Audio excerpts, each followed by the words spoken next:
I've never seen the point of drop-top versions of performance cars. To me, you either own a 911 Turbo or a 911 Cabriolet, not a 911 Turbo Cabriolet.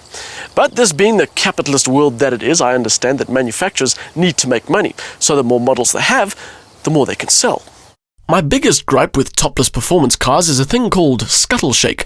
Very basically, chopping the roof off a car makes its chassis more prone to twisting and shaking, and cars that go fast feel better when they have a chassis that's solid, which is not possible in a cabriolet. On the upside, this is an S5. I have very fond memories of the S5 Coupe, not least of all because it is such a beautiful car. But when it comes to the Cabriolet, just like having a fabric roof takes away from the chassis, it takes away from the looks too. The front bits are pretty much all the same, so no change there. You still get the slightly menacing face with the big grille and daytime running lights. Moving along, you'll find the standard issue S-Car satin chrome mirrors matched to a similar windscreen surround. And then you get to the back, and this is where it loses a bit of the original Coupe's impact. The rear three-quarter doesn't have that fantastic swoop of the roofline. Instead, you get the end of the fabric and the start of the metal.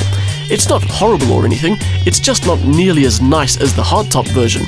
Speaking of which, Audi have stayed away from the metal folding roof fad and stuck with the fabric, just like it should be.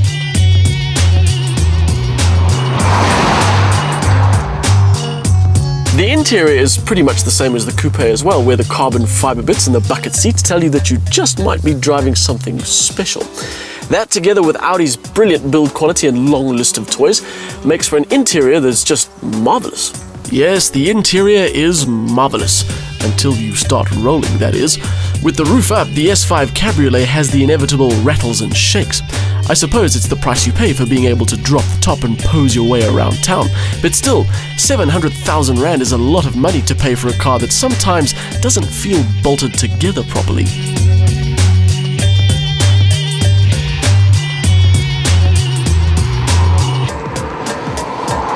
You can select comfort mode on the Audi Drive Select system, and that softens up the ride and makes things a bit better.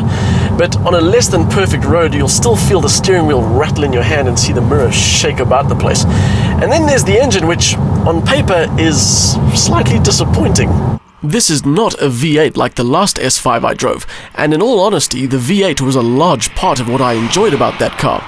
The new supercharged motor in the S5 is another example of the trend amongst manufacturers to make smaller, higher output engines. This 3-litre V6 puts out 245 kilowatts, which is 15 less than the V8. The torque figure stays the same though at 440 Newton meters. 0 to 100 time is 5.6 seconds and top speed is a limited 250 kilometers an hour. But this engine isn't really about the figures.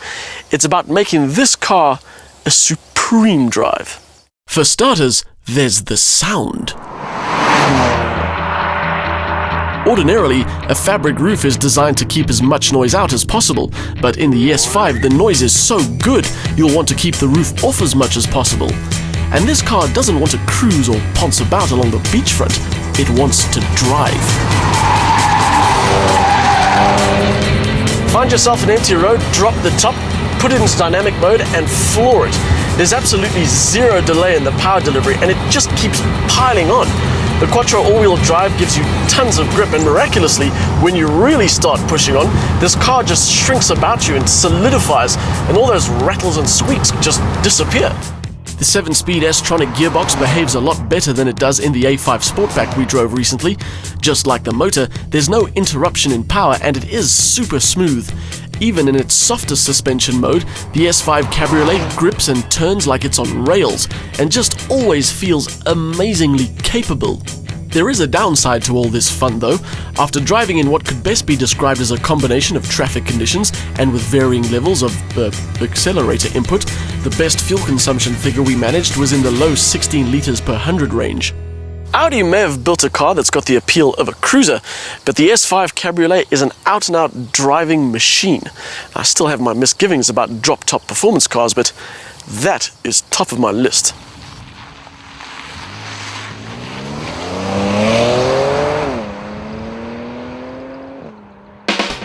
The supercharged V6 is one of the S5's highlights and delivers in both power and refinement terms. The result is sparkling performance, but Audi's claimed fuel consumption figure is way too low. For a cabriolet, the ride is top-notch and the S-tronic gearbox ensures quick, incisive shifts. There is the typical cabriolet scuttle shake though.